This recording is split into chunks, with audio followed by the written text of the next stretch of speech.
ಸಂಸದ ಅನಂತಕುಮಾರ್ ಹೆಗಡೆ ವಿರುದ್ಧ ಅಸಮಾಧಾನ ವ್ಯಕ್ತಪಡಿಸಿದ್ದಾರೆ ಮಾಜಿ ಶಾಸಕಿ ರೂಪಾಲಿ ನಾಯಕ್. ಸ್ವಪಕ್ಷದ ಸಂಸದರ ಮೇಲೆಯೇ ರೂಪಾಲಿ ನಾಯಕ್ ಆಕ್ರೋಶ ವ್ಯಕ್ತಪಡಿಸಿದ್ದಾರೆ. ವಿಧಾನಸಭೆ ಚುನಾವಣೆಯಲ್ಲಿ ಪ್ರಚಾರಕ್ಕೆ ಬರದಿದ್ದಕ್ಕೆ ಬೇಸರ ವ್ಯಕ್ತಪಡಿಸಿದ್ದಾರೆ. ಪ್ರಚಾರಕ್ಕೆ ಅನಂತಕುಮಾರ್ ಹೆಗಡೆ ಬಂದಿಲ್ಲ ಅಂತ ನೋವಿದೆ. ವಿಧಾನಸಭೆ ಚುನಾವಣೆಯಲ್ಲಿ ಹೆಗಡೆ ಬಾರದ್ದಕ್ಕೆ ಹಿನ್ನಡೆ ಆಯಿತು. ಕಾರವಾರದಲ್ಲಿ ಮಾಜಿ ಶಾಸಕಿ ರೂಪಾಲಿ ನಾಯಕ್ ಹೇಳಿಕೆ ಕೊಟ್ಟಿದ್ದಾರೆ. ನೋಡಿ, ಇದು ಒಂದು ರೀತಿ ಹೇಗೆ ಅಂದ್ರೆ, ಒಂದು ಲೋಕಸಭೆ ಕ್ಷೇತ್ರದಲ್ಲಿ 8 ವಿಧಾನಸಭಾ ಕ್ಷೇತ್ರಗಳಿರ್ತವೆ. ನೀವು ಲೋಕಸಭೆಯಲ್ಲಿ ಗೆಲ್ಲಬೇಕು ಅಂತ ಹೇಳಿದ್ರೆ ಆ ವಿಧಾನಸಭೆಗಳನ್ನು ಕೂಡ ನೀವು ಗೆಲ್ಸ್ಕೊಂಡು ಬರಬೇಕು, ಅಲ್ಲಿಯ ಶಾಸಕರನ್ನು ಕೂಡ ನೀವು ಗೆಲ್ಸ್ಕೊಂಡು ಬರಬೇಕು.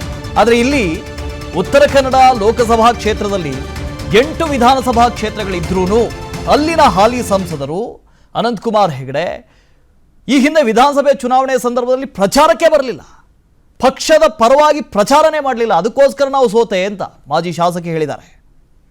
ನಾವು ಅದನ್ನು ಖಂಡಿತವಾಗಿಯೂ ಆ ರೀತಿಯಲ್ಲೇ ಇರಲಿಲ್ಲ. ಅವರು ಬಂದಿದ್ದಿದ್ರೆ ಬರಲಿಲ್ಲಾಗಿದ್ದೀವಿ ಅಂತ ಇಲ್ಲ. ಆದರೆ ಆ ಕಾರಣಕ್ಕೆ MLA ಎಲೆಕ್ಷನ್ ಟೈಮ್ನಲ್ಲಿ ಎಲ್ಲ ನಮ್ಮ ಜಿಲ್ಲೆಗೆ ಒಂದು ಸಲ ಓಡಾಡಬೇಕನ್ನೋದು ಮಾಹಿತಿ ಅವರು ಕೊಡಬೇಕಾಗಿತ್ತು. ಯಾಕಂದರೆ ಅಟ್ಲೀಸ್ಟ್ ಒಂದು ಇದ್ರ ಮುಖ ಕೊಡಬೇಕಾಗಿತ್ತು. ಎಲ್ಲ ಕಡೆಗೆ ನಾನು ಹೇಳಿದ್ದೇನೆ, ಓಪನ್ ಆಗಿ ಹೇಳಿದ್ದೇನೆ. ನಮ್ಮ ಪಕ್ಷ ಸಂಘಟನೆ ಯಾರಿಗೆ ಅಭ್ಯರ್ಥಿಯನ್ನು ಮಾಡ್ತದೆ ಅವರಿಗೆ ನಮ್ಮ ಹೆಚ್ಚಿನ ಒಂದು ಕಾರವಾರ ಅಂಕೋಲ ಕ್ಷೇತ್ರ ಎಲ್ಲ ಇಡೀ ಉತ್ತರ ಕನ್ನಡ ಜಿಲ್ಲೆಯಿಂದ ಹೈಯೆಸ್ಟ್ ಲೀಡಲ್ಲಿ ನಾವು ಅವರನ್ನು ವಿನ್ ಮಾಡಿಸ್ತೇವೆ. ನಮ್ಮ ಉತ್ತರ ಕನ್ನಡ ಜಿಲ್ಲೆಯಿಂದ ಒಬ್ಬ ಕ್ಯಾಂಡಿಡೇಟ್ ನಮ್ಮ MP ಅವರಾಗಿ ನಮ್ಮ ನರೇಂದ್ರ ಮೋದಿಜಿಯವರ ಕೈ ಬಲಪಡಿಸಲಿಕ್ಕೆ ನಮ್ಮ ಇಲ್ಲಿಂದ ಕ್ಷೇತ್ರದ ಒಬ್ಬ ಸಂಸದರು. ಸಂದೀಪ್ ಸಾಗರ್ ಇದ್ರ ಬಗ್ಗೆ ಹೆಚ್ಚಿನ ಡೀಟೇಲ್ಸ್ನ ಕೊಡ್ತಾ ಹೋಗ್ತಾರೆ. ಸಂದೀಪ್, ಒಂದು ಕಡೆ ಸಂವಿಧಾನದ ಬಗ್ಗೆ ಏನೇನೋ ಹೇಳಿಕೆ ಕೊಡ್ತಾರೆ, ಅದರಿಂದ ಒಂದಷ್ಟು ವಿರೋಧವನ್ನು ಕಟ್ಟಿಕೊಳ್ತಾರೆ, ಅದು ಚುನಾವಣೆಯ ಸಂದರ್ಭದಲ್ಲಿ. ಅದರ ಬೆನ್ನಲ್ಲೇ ಈಗ ಸ್ವಪಕ್ಷದವರೇ ಆ ಕ್ಷೇತ್ರದ ಮಾಜಿ ಶಾಸಕಿಯೇ ಅವರ ವಿರುದ್ಧ ಮಾತನಾಡಿದ್ದಾರೆ. ಅದಕ್ಕೊಂದು ಕಾರಣ ಇದೆ. ನೀವು ಲೋಕಸಭೆ ಚುನಾವಣೆ ಸಂದರ್ಭದಲ್ಲಿ ನನ್ನನ್ನು ಗೆಲ್ಲಿಸಿ ಅಂತ ಕೇಳ್ತೀರಿ, ಆದರೆ ವಿಧಾನಸಭೆ ಚುನಾವಣೆಯಲ್ಲಿ ಶಾಸಕರನ್ನ ಗೆಲ್ಲಿಸೋದಿಲ್ಲ ಅಂತ ಹೇಳಿದ್ರೆ ಸತ್ಯ ಇದೆ, ನ್ಯಾಯ ಇದೆ ಅಲ್ವಾ? ನಿಜಕ್ಕೂ ಇದು ಕೇವಲ ಮಾಜಿ ಶಾಸಕಿ ರೂಪಾಲಿ ನಾಯಕ್ ಒಬ್ಬರೇ ಅಲ್ಲ, ಪ್ರತಿಯೊಬ್ಬ ಕಾರ್ಯಕರ್ತರು ಕೂಡ ಈ ಒಂದು ಪ್ರಶ್ನೆಯನ್ನ ಮಾಡ್ತಾ ಇರುವಂತದ್ದು. ಯಾಕಂತಂದ್ರೆ ಪ್ರಧಾನಿ ಮೋದಿ ಅವರು ಅಂದ್ರೆ ವಿಧಾನಸಭಾ ಚುನಾವಣೆ ಸಂದರ್ಭದಲ್ಲಿ ಪ್ರಧಾನಿ ಮೋದಿ ಅವರೇ ಅಂಕೋಲದಲ್ಲಿ ಸಮಾವೇಶಕ್ಕೆ ಆಗಮಿಸಿದ್ರು. ಆ ಒಂದು ಸಂದರ್ಭದಲ್ಲೂ ಸಹಿತ ಸಂಸದ ಅನಂತಕುಮಾರ್ ಹೆಗಡೆ ಆ ಕ್ಷೇತ್ರಕ್ಕೆ ಬರಲಿಲ್ಲ, ಪ್ರಧಾನಿ ಮೋದಿ ಅವರ ಭೇಟಿಗೂ ಕೂಡ ಬರಲಿಲ್ಲ.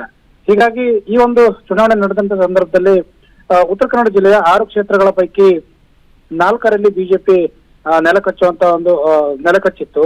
ಇದಕ್ಕೆ ಪರೋಕ್ಷವಾಗಿ ಅನಂತಕುಮಾರ್ ಹೆಗಡೆ ಬರ್ದೇ ಇರೋದು ಕೂಡ ಕಾರಣ ಅನ್ನೋ ಒಂದು ಅಸಮಾಧಾನ ಎಲ್ಲ ಅಭ್ಯರ್ಥಿಗಳ ಮನಸ್ಸಲ್ಲೂ ಕೂಡ ಇರುವಂತದ್ದು. ಅದು ಇವತ್ತು ಏನು ಕಾರ್ಯಕರ್ತರ ಸಭೆಗಾಗಿ ಕಾರವಾರಕ್ಕೆ ಅನಂತಕುಮಾರ್ ಹೆಗಡೆ ಆಗಮಿಸಿದ್ರು. ಈ ಒಂದು ಸಂದರ್ಭದಲ್ಲಿ ರೂಪಾಲಿ ನಾಯಕ್ ಅವರು ವೇದಿಕೆ ಮೇಲೆ ಮಾತಾಡ್ಬೇಕಾದ್ರೂ ಕೂಡ ಅನಂತಕುಮಾರ್ ಎದುರಿಗೆ ಈ ಒಂದು ತಮ್ಮ ಅಸಮಾಧಾನವನ್ನ ತೋಡ್ಕೊಂಡಿರುವಂತದ್ದು. ಎಲ್ಲ ಒಂದ್ ಕಡೆ ತಾವು ಬಂದಿದ್ದಿದ್ರೆ ಎಲ್ಲ ಒಂದ್ ಕಡೆ ಬಿಜೆಪಿ ಗೆಲ್ಲೋದಕ್ಕೆ ಅನುಕೂಲ ಆಗ್ತಾ ಇತ್ತು. ಅಂದ್ರೆ ಅಟ್ಲೀಸ್ಟ್ ಕಾರ್ಯಕರ್ತರನ್ನಾರು ಭೇಟಿ ಮಾಡಿ ಪಕ್ಷದ ಪರ ಕೆಲಸ ಮಾಡೋದಕ್ಕೆ ಸೂಚನೆಯನ್ನು ಕೊಡಬೇಕಾಗಿತ್ತು ಅನ್ನೋ ಒಂದು ಮಾತನ್ನ ರೂಪಾಲಿ ನಾಯಕ್ ಅವರು ಹೇಳಿರುವಂತದ್ದು.